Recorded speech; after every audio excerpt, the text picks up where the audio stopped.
ومن يضلله فلا هادي له وأشهد أن لا إله إلا الله وحده لا شريك له وأشهد أن محمدا عبده ورسوله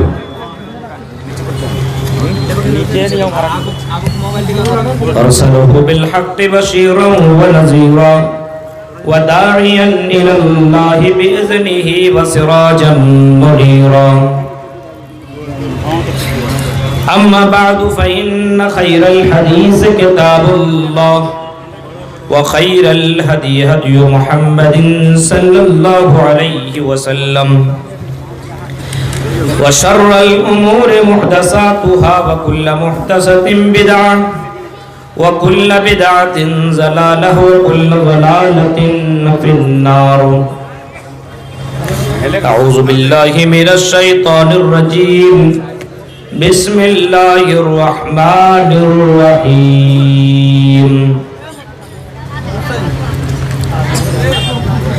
أحسب الناس أن يتركوا أن يقولوا آمنا وهم لا يفتنون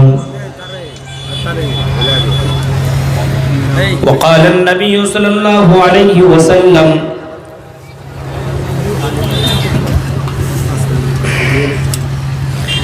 ما تركت بعدي فتنة أضر على الرجال من النساء رواه احمد رب اشرح لي صدري ويسر لي امري واحلل عقدة من لساني يفقهوا قولي اللهم رب زدني علما آمین. قابل احترام ناظم جلسہ،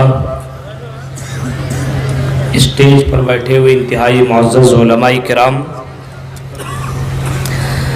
جیا جوری اور اس کے قرب و جوار سے آئے ہوئے معزز سامعین حضرات، اسلامی بزرگوں، نوجوان دوستوں، پیارے بچوں اور پردہ نشین میری ماں اور بہنوں،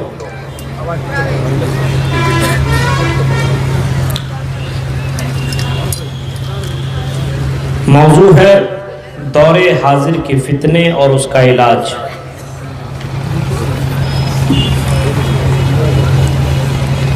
ابھی ہمارے محترم دوست اشتیاق سلفی صاحب جنت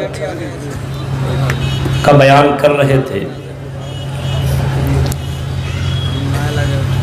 بہت شاندار بیان تھا۔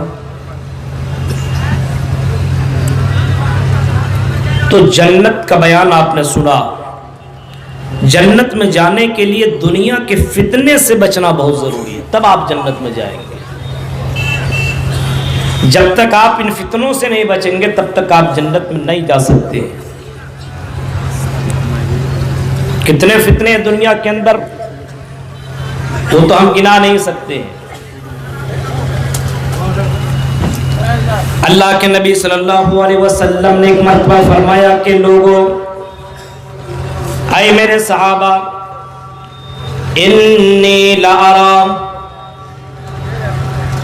مواقع الفتن خلال بیوتکم کمواقع القطر۔ اے میرے صحابہ، جو میں دیکھ رہا ہوں کیا وہ تم کو وہ چیزیں نظر آ رہی ہیں؟ صحابہ نے کہا کہ نہیں اللہ کے رسول، ہمیں وہ چیزیں نظر نہیں آ رہی ہیں۔ آپ نے فرمایا کہ مجھے دکھائی دے رہی ہے تمہارے گھروں کے اندر فتنے بارش کے قطروں کی طرح داخل ہو رہے ہیں، تمہارے گھروں کے اندر بے شمار فتنے داخل ہو رہے ہیں۔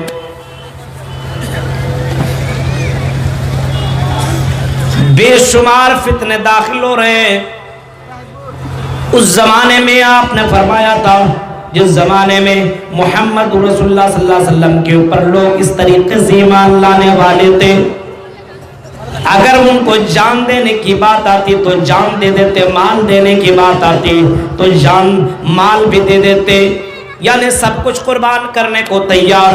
ایسے موقع پہ اللہ کے رسول نے فرمایا اپنے آپ کو تم فتنوں سے بچاؤ، اپنے آپ کو تم فتنوں سے بچنے کی کوشش کرو اور اپنے گھر والے کو بھی فتنوں سے تم بچاؤ۔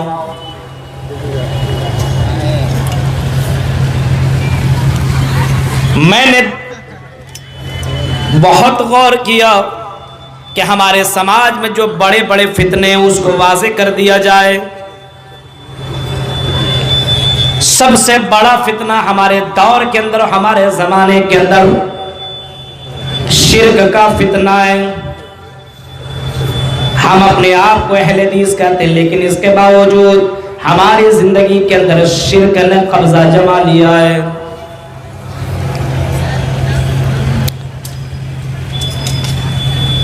یہ فتنہ اتنا ڈینجر فتنہ ہے کہ اللہ کی ذات کے اوپر جو بھروسہ ہونا چاہیے، اللہ کی ذات کے اوپر آج مسلمانوں کو بھروسہ بھی نہیں ہے،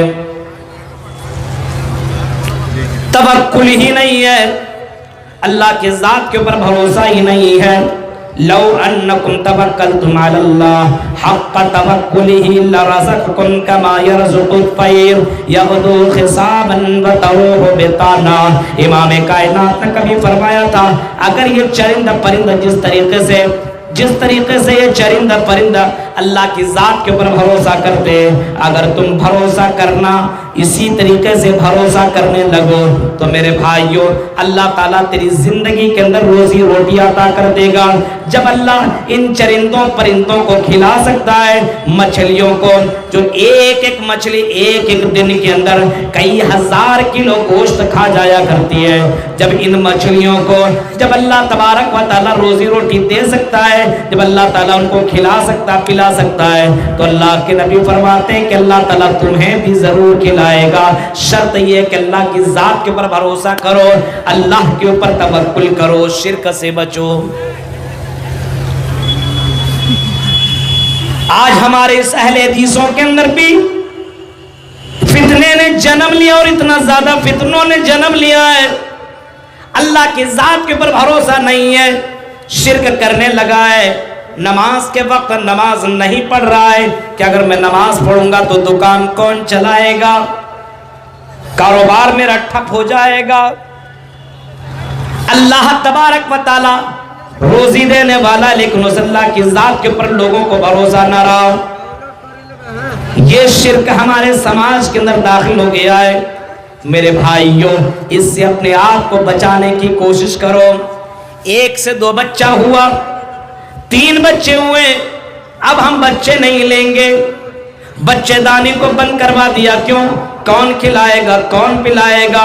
میرے بھائیو قرآن کی آیت کو لوگوں نے بھلا دیا، لا تقتلوا انفسکم، اے لوگو تم اپنے آپ کو مارنے کی کوشش نہ کرو، لا تقتلوا، اپنے آپ کو مارنے کی کوشش مت کرو، نحن نرزقکم وایاہم، اللہ تبارک و تعالیٰ تمہیں بھی روزی دے گا اور اللہ تبارک و تعالیٰ تمہاری اولاد کو بھی روزی دے گا۔ اس وجہ سے اللہ کی ذات کے اوپر بھروسہ کرتے ہوئے اپنے بچوں کو زندہ درگور مت کرو، اپنے بچوں کو رحم مادر میں مارنے کی کوشش نہ کرو۔ تو دور حاضر کے ایک جو فتنہ ہے وہ ہے شرک کا فتنہ، جو مسلمانوں کے اندر موجود ہے۔ آج بچہ پیدا ہوا، ٹیکا لگا دیا، تعویذ پہنا دیا، ہاتھ کے اندر کڑا پہنا دیا۔ میرے بھائیوں اس نظریے کو بدلنے کی کوشش کیجئے اور اپنے آپ کو توحید والا بنائیے۔ سب سے بڑی دولت اس دور کی اور اس زمانے کی یا دنیا کی سب سے بڑی دولت ہے تو وہ توحید ہے۔ کل قیامت کے دن اس توحید کا جو پھل ملے گا، میرے بھائیو حدیثوں کے اندر آتا ہے انسان گناہوں کا پہاڑ لے کر کے آئے گا، لیکن اس کے پاس اگر توحید ہوگی تو صرف توحید کی وجہ سے بندہ جنت کے اندر چلا جائے۔